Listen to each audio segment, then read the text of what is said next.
చేశారు. సో అటువంటి వ్యక్తి ఈరోజు లేడు అంటే కనుక భరోసా, ఎంత భరోసా ఉండేదంటే నాన్న ఉన్నాడు అనే భరోసా చాలా ఉండేది. ఆ భరోసా మొత్తం కూడా పోయిందని చెప్పను, ఎందుకంటే వారు భౌతికంగా లేకపోయినప్పటికీ కూడా చాలా మానసికంగా మాతో ఉన్నారని చెప్పేసి అనుకుంటున్నాను. చాలా మంది అడిగేవారు అనమాట, కొంతమంది అరే మా ఫ్రెండ్స్ బీజేపీ కదా, వాజ్పేయి గవర్నమెంట్ వచ్చింది, వాజ్పేయి గవర్నమెంట్ వచ్చినప్పుడు నాన్నగారు ఏదైనా ప్రాజెక్టు తీసుకోమని చెప్పారా, బాగుంటుంది, ఫైనాన్షియల్ గా మీకు బాగుంటుంది, కొద్దిగా ఇబ్బంది ఉండదు అని చెప్పేసి చెప్తే మా నాన్నగారు నిర్దాక్షిణ్యంగా ఎట్టి పరిస్థితుల్లో కూడా సొంత పని కోసం పార్టీని ఎప్పుడు కూడా ఉపయోగించుకోలేదు. సరే ఏం సంపాదించారని చెప్పేసి కొంతమంది అడుగుతుంటారు. చాలా మంది ఫీలింగ్స్ చెప్తున్నాను, దయచేసి వేరే రకంగా. కొంతమంది కలిసాను ఈ 42 రోజుల్లో. ఆ కలిసినప్పుడు నేను బాధలో ఉన్నాను వాస్తవానికి, కానీ వాళ్ళతో మాట్లాడుతుంటే వారి కళ్ళలో నీళ్ళు వచ్చింది. ఏంట్రా ఎందుకు ఏంటన్నా ఎందుకు ఏడుస్తున్నావు అని చెప్పేసి అంటే, లేదన్నా ఈ కొన్ని రోజుల్లో పరిచయం అయినప్పుడు, ఈ కొన్ని రోజులు స్నేహం అయినప్పుడు అంతటి గొప్ప వ్యక్తిని మేము పోగొట్టుకున్నాము అని చెప్పేసి వారిని ఓదార్చాల్సింది పోయి నేను వారిని ఓదార్చాల్సిన పరిస్థితి. అదేవిధంగా ఇంకొక వ్యక్తిని కలిసి ఆ వ్యక్తి మాట్లాడుతూ ఎప్పుడు మామూలుగా సరదాగా మాట్లాడేవాడు, కళ్ళల్లోకి చూస్తూ తదేకంగా మాట్లాడుతున్నాడు. నాకు అర్థం కాలేదు, ఏంటి ఎప్పుడు ఇలా మాట్లాడలేదు కదా. ఒక 2 నిమిషాలు అట్లే చూస్తూ కళ్ళలో నీళ్లు రాదు. అన్నా ఏం కొత్తగా ప్రవర్తిస్తున్నావా, విచిత్రంగా ప్రవర్తిస్తున్నావా అని చెప్పేసి చెప్తే, లేదు విశ్వ నీలో నేను నాన్నని చూస్తున్నాను, చూడని కొంచెం అని చెప్పేసి నేను అనుకున్నా. అరే చాలా మంది ఏం సంపాదించారా అని చెప్పేసి అడిగారు, కానీ మాట్లాడుతున్నప్పుడు ఆ వ్యక్తుల కళ్ళల్లో వచ్చిన నీళ్లు చాలు మనకు ఏం సంపాదించారో తెలుసుకోవడానికి అని చెప్పేసి ఆ నిమిషం నేను అనుకున్నా. అలాంటి జీవితాన్ని మేము కూడా కంటిన్యూ చేయాలని చెప్పేసి అనుకుంటున్నాం. అదేవిధంగా అమ్మ ఎప్పుడు కూడా, నాన్న ఎప్పుడు సమాజంలోనే పనిచేస్తూ ఉంటాడు. పొద్దున్న లేస్తే ఎప్పుడు పోతాడో తెలియదు, ఎప్పుడు వస్తాడో తెలియదు, అసలు ఇంటి గురించి పట్టించుకోవాలని చెప్పేసి చిన్నప్పటి నుంచి మేము వింటూ అవే మాటలు మాకు కూడా అలవాటైపోయింది. ఏముంటుంది అమ్మ ఇవే మాటలు మాట్లాడుతుంటది, నాన్న పార్టీ కోసమో లేకపోతే సంఘటన కోసమో పోతుంటాడని చెప్పేసి అట్లా అంటూ నాన్న ఇంతకుముందు చెప్పారు, భాగవతం చెప్తూ చాలా మందికి సేవ చేస్తూ, ఉన్న డబ్బులన్నీ కూడా దానం చేస్తూ. కొంతమంది అంటారు మాతో సన్నిహితంగా ఉన్న వాళ్ళందరూ, అమ్మ కనుక స్ట్రిక్ట్ గా లేకపోతే మీకు ఆ ఇల్లు కూడా మిగిలేదు కదా అని చెప్పేసి, ఇల్లు కూడా అమ్మేసేవారు. అమ్మ పట్టుకొని ఉంది కాబట్టి మీకు ఇల్లు మిగిలింది, అమ్మ పట్టుకొని ఉంది కాబట్టి మీకు కొంత డబ్బు మిగిలింది, లేకపోతే ఏమి మిగలదు అని చెప్పేసి. కానీ నాన్న అవే పట్టించుకునేవాడు కదా, నాన్న నాకు భగవంతుడు ఇస్తాడు ఎట్లా ఉంటుంది అని చెప్పేసి. సరే నాన్న చనిపోయిన తర్వాత ఒక 4-5 రోజుల తర్వాత మళ్ళీ అమ్మని అడిగితే అమ్మ ప్రశాంతంగా ఉండు, మేము చూసుకుంటాం, అన్న నేను చూసుకుంటాం, నువ్వే ఇబ్బంది పడకు అని చెప్పేసి అంటే, అప్పుడు అమ్మ ఏమని సార్, అరే ఇన్నాళ్ళు నేను పట్టుకున్నాను, మీ నాన్న నాకు చెప్పేవాడు ఇంటికి గౌరవించినప్పుడు ఖచ్చితంగా భోజనం పెట్టు, ఎంతమంది వచ్చి కూడా భోజనం పెడుతూనే ఉండు అని చెప్పేసి. పట్టుకునే వ్యక్తి ఈరోజు వదులుకోవడానికి సిద్ధమైంది, ఇప్పుడు మేము పట్టుకోవాల్సి వస్తుంది. అట్లా ఒక గొప్ప వ్యక్తి ఆ రోజు ఉదయం జూన్ 4వ తేదీ ఉదయం పొద్దున్నే నేను రెగ్యులర్ గా భగవద్గీత క్లాస్ వింటూ ఉంటాను ఆన్లైన్లో. మార్నింగ్ 5 o'clock భగవద్గీత క్లాస్ జరుగుతుంది, 5:30కి స్నానం చేస్తున్నారు, నా కళ్ళ ముందర చూస్తున్నా. వెళ్ళారు, పాప నిద్ర లేపి వెళ్ళడం జరిగింది. వెళ్ళిన తర్వాత జస్ట్ ఒక 10 నిమిషాలుగా మళ్ళీ గుళ్ళో నుంచి ఎవరో వచ్చారు, అన్న నాన్న పడిపోయారు అని చెప్పేసి.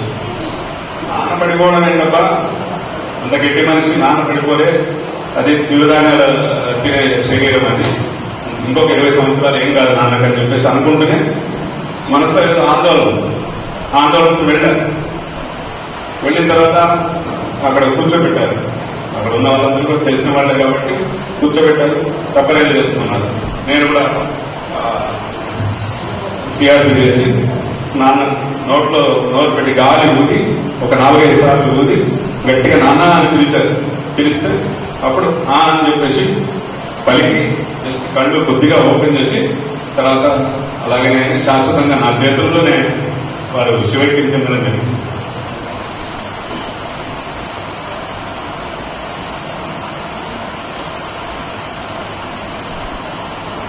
చాలా ప్రయత్నం చేసాం.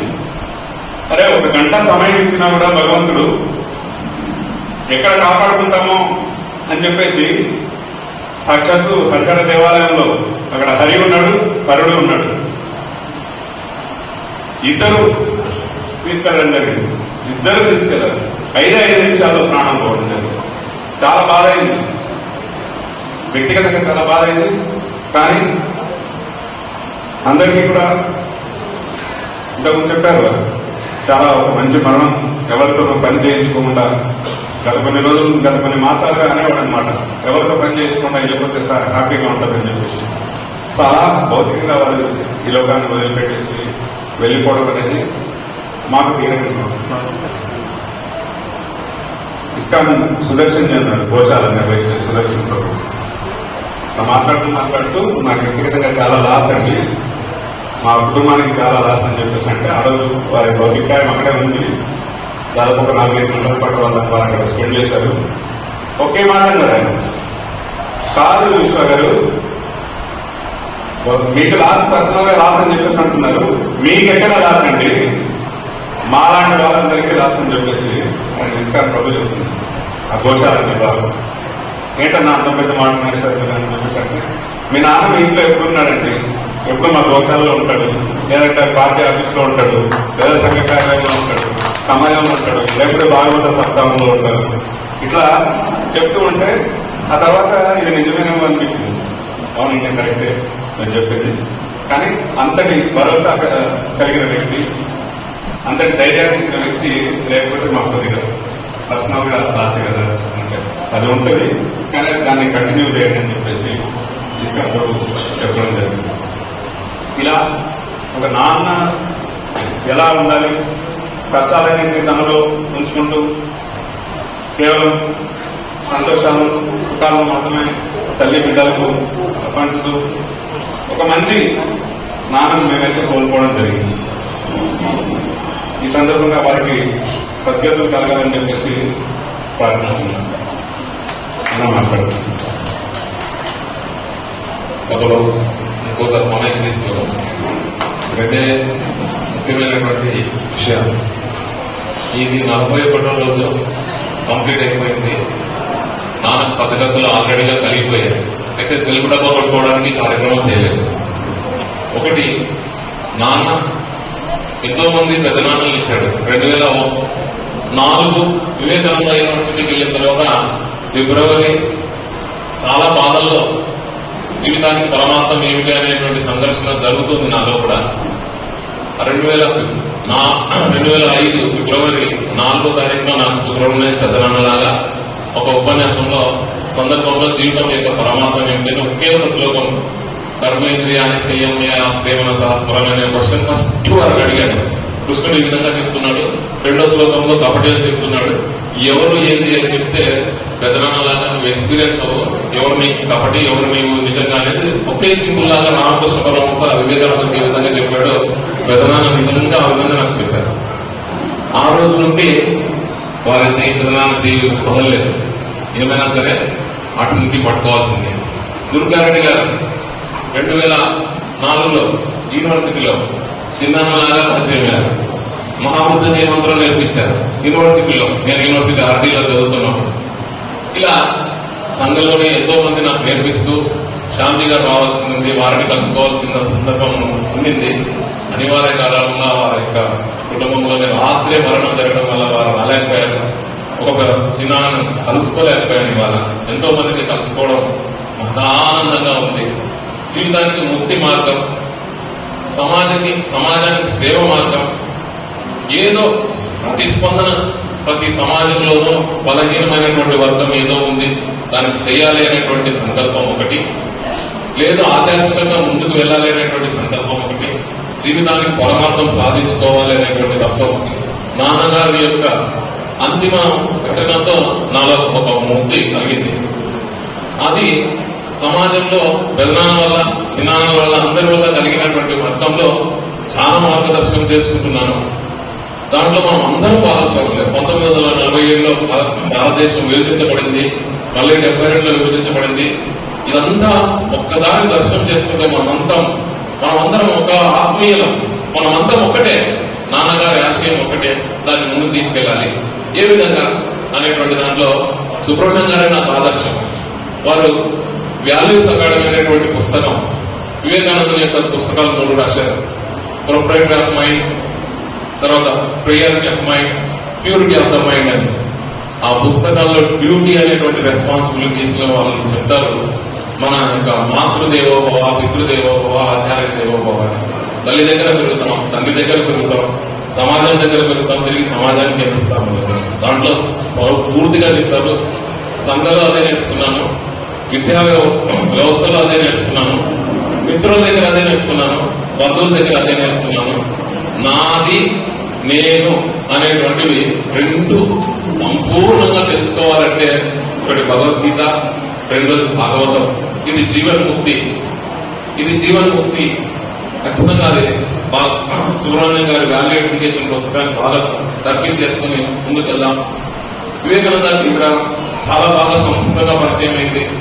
ఇటువంటి విధంగా ముందుకెళ్ళాను. అందులో కూడా వివేకానంద కార్యక్రమాలు నాన్నయ్య గారి యొక్క స్ఫూర్తి బాగా సహాయం చేశారు. అందులో కూడా ఏమీ అడ్డు చెప్పలేదు. ఎక్కడికైనా వెళ్ళినా, ఏ కార్యక్రమాలకు వెళ్ళినా, ఈవెన్ సింగరేణి కంపెనీలో అక్కడికి వెళ్ళినా వారం రోజులు పెళ్లి అయిన తర్వాత వెంటనే అక్కడ పిలుపు వచ్చింది.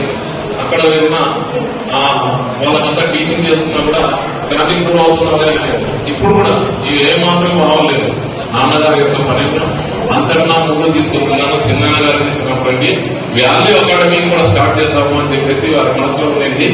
దాన్ని వారి యొక్క ప్రతిభ ఆధారంగా రామనామ జపం కొంతమంది మిత్రులు స్టార్ట్ చేశాం. అక్కడక్కడ గ్రామాల్లో, తర్వాత విలేజెస్ లో, ఇవన్నీ కర్ణాటకలో కూడా స్టార్ట్ చేశాం.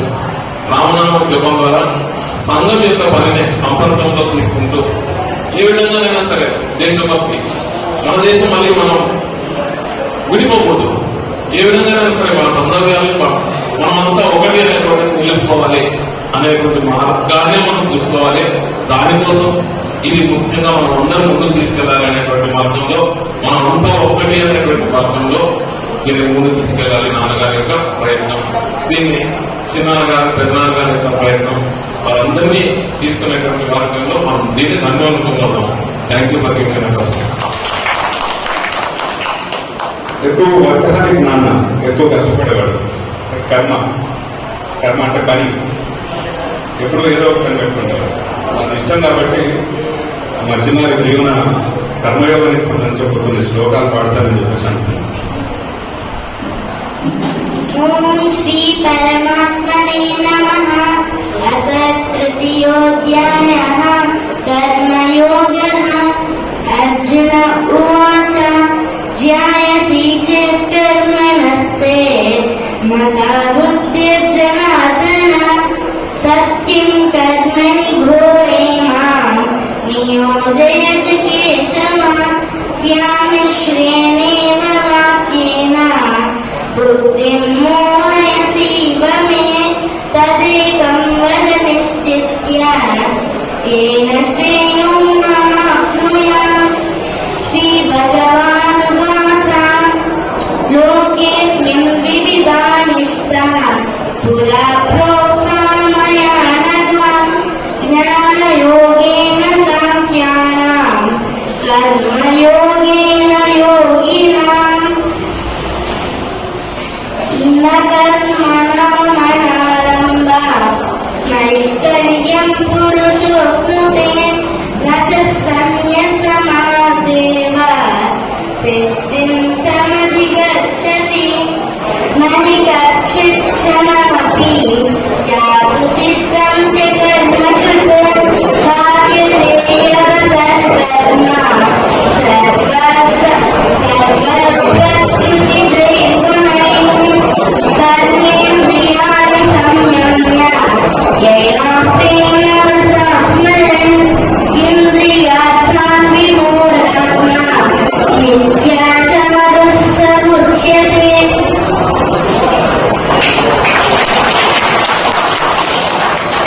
ధర్మస్థలం నుంచి సరస్వతి విద్యా మందిరం స్టూడెంట్ మేము. తను కూడా సరస్వతి విద్యా మందిరం స్టూడెంట్ ఇప్పుడు కూడా. అదేవిధంగా రాష్ట్రీయ స్వయం సేవక్ సంఘ్ RSS. ఇలా ఒక పాజిటివ్ రైట్ వింగ్ లో మేము వెళ్తూ మా కుటుంబాన్ని తీసుకెళ్లిన మా నాన్నగారిని మా కుటుంబాన్ని అదేవిధంగా పాజిటివ్ రైట్ వింగ్ లో తీసుకెళ్తూ అలాంటి మంచి లక్షణాలు నాకు ప్రసాదించిన మా నాన్నగారిని నేను కోరుకున్నది ఏంటంటే అందరూ జన్మరాహిత్యం అని చెప్పేసి అంటున్నారు. ఎందుకంటే హరిహర దేవాలయంలో చనిపోయారని చెప్పేసి చనిపోలేదు, శివైక్యం చెందారని చెప్పేసి అంటున్నారు. ఒకవేళ మళ్ళీ కనుక వారికి ఒక జన్మ ఉంటే మళ్ళీ వారికి మేము పుత్రులుగా జన్మించాలని చెప్పేసి కోరుకుంటున్నాం. ఇలా కార్యక్రమానికి వచ్చిన ప్రతి ఒక్కరికి కూడా రెడ్డి గారు క్లుప్తంగా మాత్రమే మాట్లాడదలుచుకున్నాను. చిన్నపరెడ్డి సంజీవరెడ్డి గారు గురించి అందరూ కూడా చాలా వివరంగా వివరించడం జరిగింది. పెద్దలు కొంపపాటి సుబ్రహ్మణ్యం గారు మాకు వివేకానంద యోగా యూనివర్సిటీ నుంచి మేము వివేకానంద యోగా కేంద్రం స్టార్ట్ చేసి దాదాపు 20 సంవత్సరాలు అయింది. 20 సంవత్సరాల నుండి కూడా సంస్థ చేసేటువంటి అన్ని కార్యక్రమాలలో మా హనుమంతరెడ్డి గారు ప్రధాన కార్యదర్శిగా ఉంటూ యోగా మాస్టర్ గా ఉంటూ ఒక అనంతపురం పట్టణంలోనే కాదు అనంతపురం జిల్లాలోనే వివేకానంద యోగా కేంద్రం ద్వారా యోగాకు సంబంధించిన కార్యక్రమాలు విస్తారంగా చేయడానికి కృషి చేశారు. అదేవిధంగా సమాజానికి ఒక మాణిక్యాల లాంటి ఇద్దరు పుత్రులని వారు తీర్చిదిద్దడంలో కృతజ్ఞతలు అయ్యారు. ఈరోజు ఇన్ని సంవత్సరాలు మార్గనిర్దేశంతో సమాజంలో ఒక గుర్తింపు పొందేటువంటి కార్యక్రమాలు నిర్వహిస్తున్నారంటే వీరిద్దరి యొక్క పెంపకంలో ఉన్నటువంటి తల్లిదండ్రుల యొక్క పాత్ర అమోఘము. సంజీవరెడ్డి గారు మేము ఎప్పుడు ఏ కార్యక్రమం పెట్టినా మేము ముఖ్యంగా హరిహర పార్క్ అంటే హరిహర దేవాలయం పక్కన ఉన్నటువంటి పార్కుకి స్వామి వివేకానంద నామకరణం చేయించి 150వ జయంతి సందర్భంగా అక్కడ వివేకానంద స్వామి గారి విగ్రహాన్ని కూడా ఏర్పాటు చేయడం జరిగింది. ఆ విషయంలో కూడా మాకు ఎంతో సపోర్ట్ వారిద్దరూ మాకు లభించింది. వాళ్ళ ఇంటి దగ్గర పక్కనే ఉండడం వల్ల కూడా ఆ పార్కులో నిర్వహించేటువంటి ప్రతి కార్యక్రమానికి స్వామి వివేకానికి సంబంధించినవి వచ్చి సంజయ్ రెడ్డి గారు ఎల్లవేళలా వారిద్దరి కన్నులు ఇద్దరు పుత్రులతో సహా ఎన్నో కార్యక్రమానికి కారణభూతమైనారు. మన సారు పార్థసారి గారు మిగతా వాళ్ళు చెప్పినట్టు మన సుదర్శన్ గారు చెప్పినట్టు వారు శివకైంకర్యం పొందడంలోనే అమోఘమైన పుణ్యమైన ఉంది అని భావించాలి. ఇప్పుడు ప్రతి వ్యక్తి కూడా మన జీవనంలో కొన్ని విషయాలు మాత్రము ఇలా జరిగితే బాగుంటుందని అనుకుంటాము. అందులో మరణం అనేది కూడా మనకు తెలియక వచ్చేటువంటి ఘట్టము.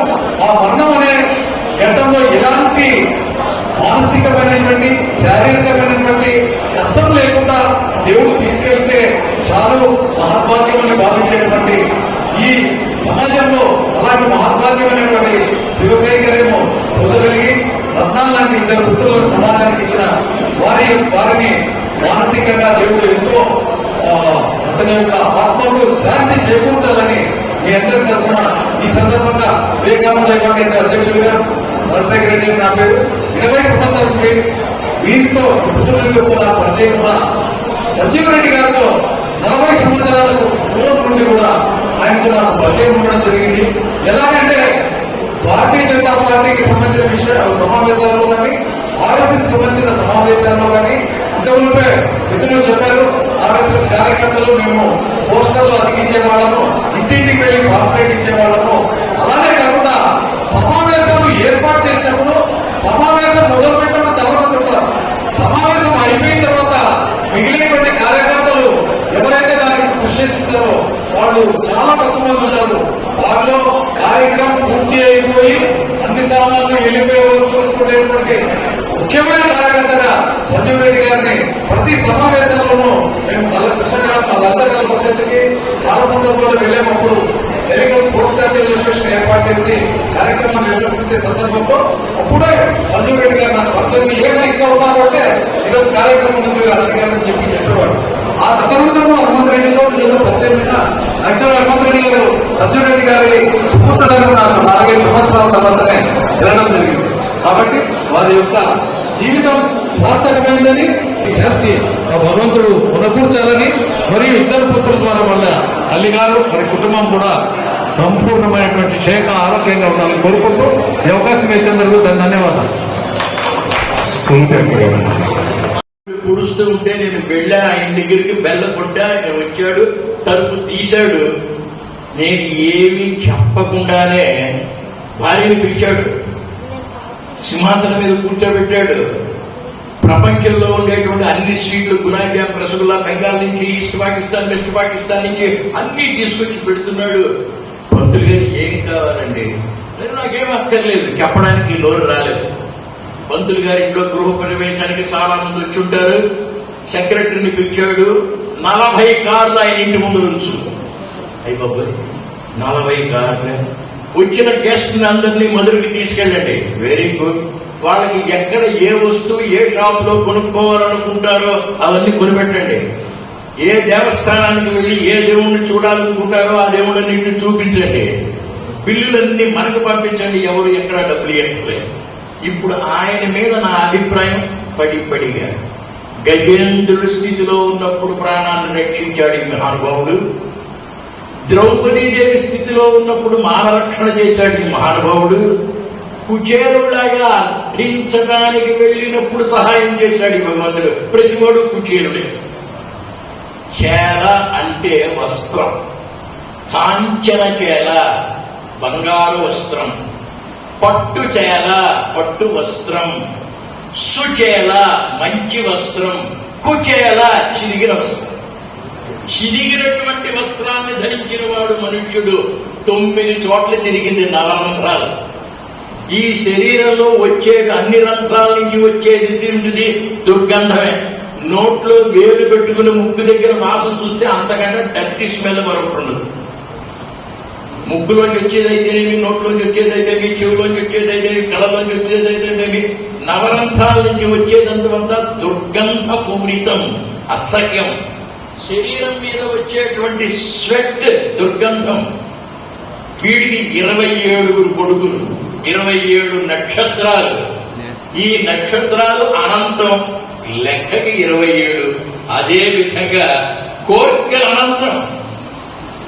ఓడిపోతే ఇంకోటి, ఓడిపోతే ఇంకోటి.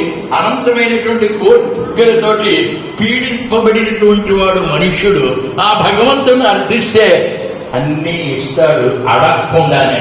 అష్టైశ్వర్యాలని ఇచ్చాడు సుధాముడు అనేటువంటి కుచేరుడు అనేటువంటి భక్తుడికి. వాడెవడో కాదు, నేనే. స్టెప్ బై స్టెప్ గజేంద్రుడి స్థాయి నుంచి ద్రౌపది స్థాయికి, ద్రౌపది స్థాయి నుంచి అర్థార్థి. కారు కావాలి, బంగ్లాలు కావాలి, మంచి భోజనం కావాలి, అష్టైశ్వర్యాలు కావాలి. అడగడానికి సిగ్గు. పెళ్ళాం పంపించింది, చెప్పకుండానే అన్ని ఇచ్చాడు. 18 అంతస్తుల బంగ్లాలో ఉన్నాయి. మా అబ్బాయి అప్పుడు ఢిల్లీలో IITలో చదువుతున్నాడు. ఆయన నాన్నగారు సోమవారం నాడు పొద్దున 10 గంటలకు మొదలు సెంటర్ కంపెనీలో ఇంటర్వ్యూ ఉంది. 7:30 నుంచి 9 గంటల వరకు దుర్ముహూర్తం, వచ్చాం, రాహుకాలం. ఊరికి 50 కిలోమీటర్ల దూరంలో ఇల్లు కట్టుకున్నారు. నేను 10 గంటలకు ఇంటర్వ్యూకి వెళ్ళాలంటే పొద్దుకే బస్సు లేదు, ట్యాక్సీ రాదు, ఆటో లేదు. ఏంటనుకున్నావా మీ నాన్నంటే? కోటీశ్వరుడు నా ఫ్రెండ్, శివుడు నా ఫ్రెండ్, రాముడు నా ఫ్రెండ్. తక్కువేమి మనకు రాముడు ఒక్కడుండు వరకు. గర్వం మనిషికి. ఎప్పుడైతే ప్రేమ అధికరిస్తుందో, భక్తి పెరుగుతూ ఉంటుందో, ఆ భగవంతుడి యొక్క అనుభవం మనిషికి వస్తూ ఉంటుందో, తెలియకుండానే ఒక విధమైనటువంటి గర్వం.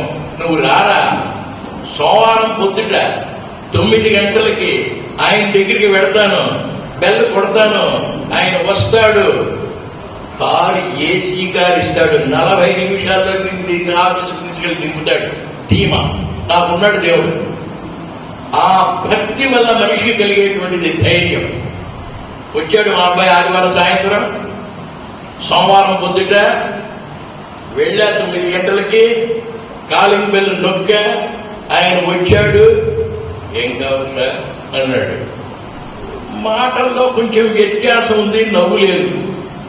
ఆప్యాయత లేదు, అభిమానం లేదు. ఏదో కంగారుగా ఆయన ఆఫీస్ పని మీద వెడుతున్నట్టుగా ఉన్నాడు. మా అబ్బాయి సార్ ఏంటి కావాలి చెప్పండి అర్జెంటుగా, ఐ హ్యావ్ ఎ మీటింగ్. అబ్బాయి ఇంటర్వ్యూకి వెళ్ళాడు, వెళ్ళండి. దానికి నేనేం చేయాలి? 40 కిలోమీటర్ల దూరం. So let him go. మీ అబ్బాయి ముందర వస్తున్నాడని తెలుసు కదా, ఓ ట్యాక్సీ బుక్ చేయడం తెలియలేదా? ఎప్పుడు అడుక్కునే బతికేనా? అది కావాలి, ఇది కావాలి, అది కావాలి, ఇది కావాలని. నా 50 కార్లు కూడా మేనేజ్మెంట్ మీటింగ్కి అన్ని పోయినాయి, ఒక కారు రెడీగా లేదు. గో. ఇంతకాలం అతి ప్రేమగా అతి ఆప్యాయతగా పలకరించినటువంటి భగవంతుడు 18 అంతస్తుల బంగళా కలిగినటువంటి మహానుభావుడు కుంతీదేవి వెళ్ళింది మేనల్లుడు కృష్ణుడి దగ్గరికి. అల్లుడా చెప్పొద్దా, నా బిడ్డల్ని రక్షించవయ్యా. తప్పకుండా రక్షిస్తా కర్ణుడిని తప్ప, వాడి కోసమే వచ్చాను నేను. ఆయన కంటే ఆవిడ కంటే మనం ఆప్తులమా? సొంత మేనత్త. అర్జునుడు అత్త కొడుకు, శ్రీకృష్ణుడి యొక్క మేనత్త కుంతిదేవి, వసుదేవుడి యొక్క సిస్టర్. ఆ వసుదేవుడి యొక్క సహోదరి అయినటువంటి కుంతీదేవి వెళ్ళి కృష్ణుని ప్రాధేయపడి అడుగుతుంది, నా కొడుకుని కర్ణుని రక్షించు. నో, ఆయన బ్రహ్మాండమైనటువంటి క్యారెక్టర్. 1000 పడగలు కలిగినటువంటి ఆదిశేషు కూడా ఆయన యొక్క గొప్పతనాన్ని వర్ణించలేడు, అర్థం చేసుకోలేడు.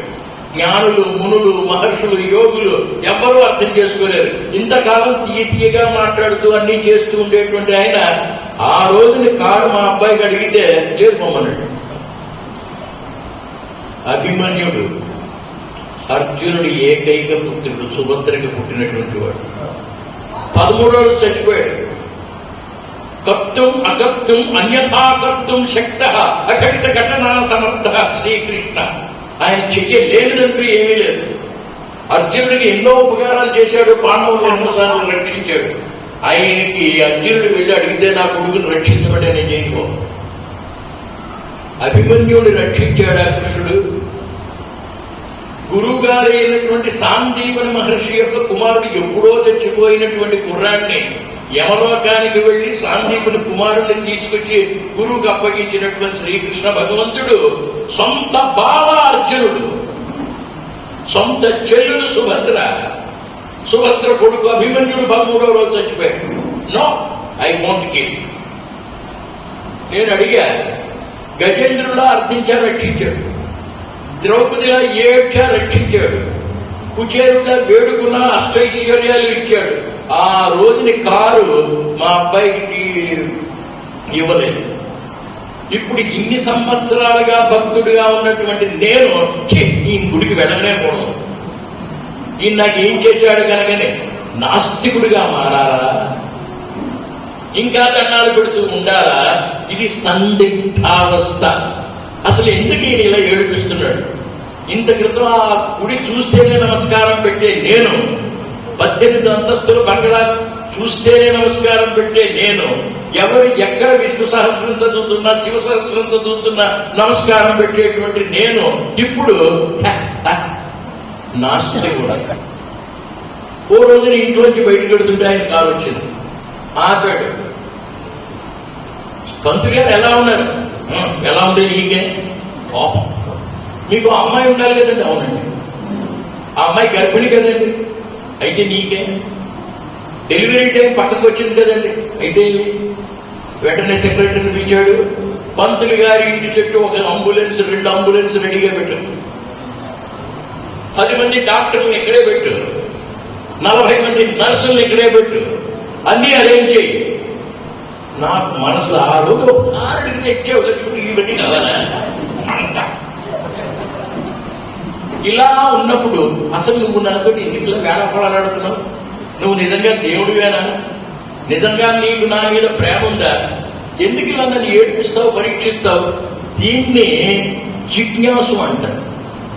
ఆయన గురించి పరిపూర్ణంగా తెలుసుకునేటువంటి కోరిక ఉద్ధవుడు అనేటువంటి వాడు ఉన్నాడు భాగవతంలో. కృష్ణ, నువ్వు నిజంగా గొప్ప బాలుడివేనా? నువ్వు అందరికీ మాయను కప్పుతున్నావు. 6 ఏళ్ల కుర్రాడుగా ఉన్నప్పుడు పెద్ద పర్వతాన్ని పైకెత్తావు. నువ్వెవరివి? నువ్వెవరివి? ఈ ప్రశ్న ఎక్కువగా వస్తుంటుంది. మొదట్లో గజేంద్రుడు, తర్వాత ద్రౌపది, తర్వాత కుచేలుడు. ఇప్పుడు నువ్వెవరు అని తెలుసుకోవడానికి ఆకాంక్ష, దాన్ని జిజ్ఞాస. ఆయన చెప్పడు. బాంబే నుంచి పూనా వెళ్లే దారిలో టనెల్స్ ఉంటాయి. దారి చూపించేట్టున్నట్టు ఒక ఆయన. అందరూ ఆ వెలుగులో పెడుతున్నారు, వస్తున్నారు. ఎప్పుడూ అడగలేదు. ఎవడో నాలాంటి కొట్టుగాడు, మీలాంటి కొట్టుగాడు. ఇన్ని సంవత్సరాలుగా ఏకాంతంగా కూర్చుని ఇంతమందికి దారి చూపిస్తున్నావే, ఎవరు నువ్వు? ఎవరైతే నీకెందుకే అంటున్నాడు. నేను ఇక్కడి నుంచి వెళ్ళను, నువ్వెవరో చెప్పు. ఓ రోజు వెళ్ళా, బెల్ల కొట్టా. ఆయన వచ్చాడు. సార్, మీకు నాకు ఏం సంబంధం? ఎందుకు నా జీవితంతో ఆడుకుంటున్నారు? కొన్నిసార్లు ఇస్తున్నారు, కొన్నిసార్లు ఇవ్వనంటున్నారు. నువ్వెవరో నాకు అర్థం కావట్లేదు. అసలు మన ఇద్దరికి ఏమిటి సంబంధ బాంధవ్యం అని నిలదీసి అడిగితే, why do you worry, go no ఎవడం. అప్పుడు చెప్పాడు ఆ మహానుభావుడు, నువ్వెవరు, నేనెవరు నాకు తెలుసు. అర్జునుడితోటి కృష్ణుడు చెబుతాడు చివరి, I know who I am, I know who you are. నువ్వెవరమని నాకు తెలుసు, నేనెవరినని కూడా నాకు తెలుసు. మన ఇద్దరం కవల పిల్లలం. నువ్వు జీవాత్మ, నేను పరమాత్మ. చిన్నప్పుడు నువ్వు మారిపోయావు, ప్రపంచంలో చిక్కుకున్నావు, మాయలు అనుభవిస్తున్నావు, ఏడుస్తున్నావు. అయితే నువ్వు ఎక్కడ పుట్టావో, ఎలా ఉన్నావో నేను గమనిస్తూనే ఉన్నాను. ఏదో ఒక రోజు నువ్వు అడుగుతావని నాకు తెలుసు. భగవద్గీతలో కృష్ణుడిని అడుగుతాడు అర్జునుడు, ఎవరు? కృష్ణుడు చెబుతాడు, మమై మాంసో జీవలోకే జీవభూత సనాతన, మై సర్వాణి కర్మాణి అన్ని నాకు తెలుసయ్యా. అప్పుడు ఆ టనల్లో తన ముఖం మీద టార్చ్ లైట్ ఆయన దయతోటి ఆయన ముఖం మీద వేసుకుంటేనే ఆయన ఎవరని నాకు తెలుసు. నీ కృపతోటి నీ కొండకి నువ్వే రప్పించుకో, నువ్వెవరని నాకు తెలియచేయి. ఇది జ్ఞానం. బాగవుతామంటే చతుర్విధ భజతే మా, ఆర్త, జిజ్ఞాసు, అర్థార్థి, జ్ఞానీచ భరతర్షభ. ప్రహ్లాదుడు ఇందుగలనందు లేడు. ఓహో, నువ్వేనేనా, నేనే నువ్వా? ఆ స్థితికి తెలుసుకునేటట్టుగా చేసేటువంటి పుస్తకం భాగవతం. అందుచేత భాగవతం అది తెలియచెప్పేటువంటిది త్యాగం వల్ల కలిగేటువంటి భగవద్గీత. ఆ గీతను అధ్యయనం చేసి భేదాలన్నింటినీ దాటి మనం ఎవరు, ఆయన ఎవరు అని తెలుసుకున్నట్లయితే బాగోయిన వాళ్ళం అవుతాం, బాగవుతాం.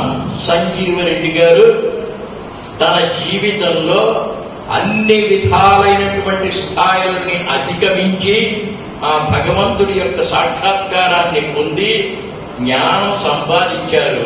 ఆ జ్ఞానంలో ఉన్నందువల్లే శరీరానికి శ్రమ లేకుండా అనాయాసేన మరణం, వినా దైన్యేన జీవనం. ఒకటి దగ్గర భవతి భిక్షాందేహిని అర్థించి ఏడ్చేటువంటి దౌర్భాగ్య జీవితం లేకుండా, ఎవరి యొక్క సహాయం లేకుండా అనాయాసంగా ఎవరు పోతారో వారు జ్ఞానులు. బాగైనటువంటి వాళ్ళు భగవద్గీతలో చెప్పినటువంటి ఆ ఒక్క శ్లోకం, ఆర్తో జిజ్ఞాసురర్థార్థి జ్ఞానీంచ భరతర్షభ, మన జీవితాలలో జరిగేటువంటి సంభవాలన్నింటినీ క్రోడీకరించినట్లయితే, కోఆర్డినేట్ చేసినట్లయితే భాగవతము అర్థమవుతుంది, భగవద్గీత అర్థమవుతుంది, వేదాంతం అర్థమవుతుంది. వేదాంతం తెలుసుకోవడం వల్ల ఏమిటి లాభం? అంతా మన మంచికే. ఆ భగవంతుడు ఎప్పుడు మనకి కష్టాన్ని ఇవ్వడు. మనం అర్థం చేసుకోవడంలో లోపం. ఆ భగవంతుడిని పరిపూర్ణంగా అర్థం చేసుకుని ఆయన సాక్షాత్కారాన్ని సంపాదించి జ్ఞానులుగా భక్తి మార్గంలో ముక్తికి సంపాదించినట్లయితే బాగవుతాం. ఆ భాగవతాన్ని చదువుకుంటూ బాగయ్యి ఆయన భగవంతుడిని సమీపించాడు.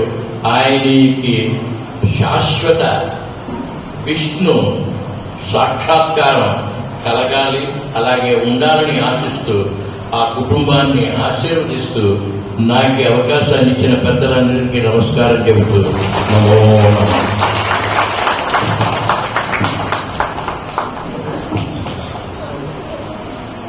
నాన్నగారితో అనుబంధం ఉన్న ప్రతి ఒక్కరు కూడా సుబ్రహ్మణ్యం గారు జీవితం యొక్క పరిపూర్ణత్వం గురించి ఇంత క్షుణ్ణంగా ఇంత విపులంగా మనందరికీ కూడా విశదీకరించి మనకు జ్ఞానాన్ని ప్రసాదించిన దానికి వారికి ప్రత్యేకంగా ధన్యవాదాలు తెలియజేస్తున్నా. అదేవిధంగా నాన్నగారితో అనుబంధం ఉన్న వాళ్ళు వచ్చి ఎక్కువగా కాకుండా క్లుప్తంగా ఒక 2 నిమిషాలు మాట్లాడాల్సిందిగా కోరుతున్నాను. సభా అధ్యక్షుడు, నా పేరు మేడం అశ్వత్థనారాయణ. నేను భారతీయ జనతా పార్టీలో పనిచేస్తున్నాను. సంజీవ్ రెడ్డి గారి గురించి క్లుప్తంగా 2 నిమిషాల్లో ముగిస్తాను. ఆయన సిటీ ప్రెసిడెంట్ గా ఉన్నప్పుడు మేము నిత్యం సమాజ సేవే ప్రాధాన్యంగా వారు గో ఆధారిత వ్యవసాయం గురించి ఎక్కువ ఈ జిల్లాలో ఎక్కువ ప్రచారం చేయడం జరిగింది. గో ఆధారిత వ్యవసాయం పురుగులు మందులు కాకుండా వ్యవసాయం చేస్తే రైతులకు లాభసాటిగా ఉంటుంది అనేటువంటి గోవు కలేబరాలకు పంపుతున్నప్పుడు వాటి గోవు కలేబరాలు పంపేటప్పుడు పాట పాడితే ఏడ్చేవారు, అటువంటి గో చెప్పేవారు. అదేవిధంగా